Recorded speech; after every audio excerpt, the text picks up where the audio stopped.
తిరుమల పరకామణిలో కూడా దొంగలు పడ్డారు. గతంలో మనం చూసాం శ్రీవారి హుండీలో దొంగలు పడ్డారని.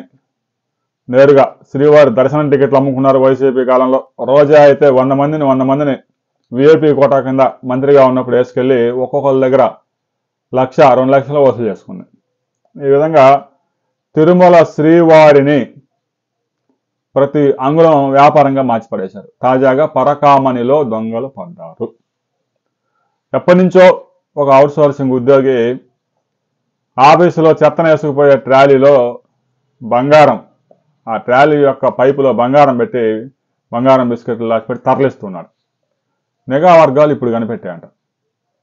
అంటే గతంలో అనేక సార్లు బంగారం కాజేసినా కూడా నిఘా వర్గాలు పట్టుకోలేదు.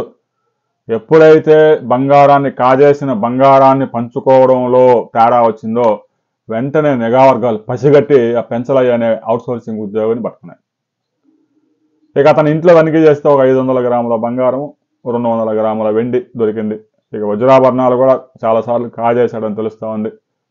ఈ బంగారం ఎప్పటి నుంచి కాజేస్తా ఉన్నాడు అనే విషయంలో నిఘా వర్గాలు పోలీసులు విచారణ చేస్తూ ఉన్నారు. కేవలం పెంచలయ్య ఒక్కడితోనే ఇది సాధ్యం కాదు.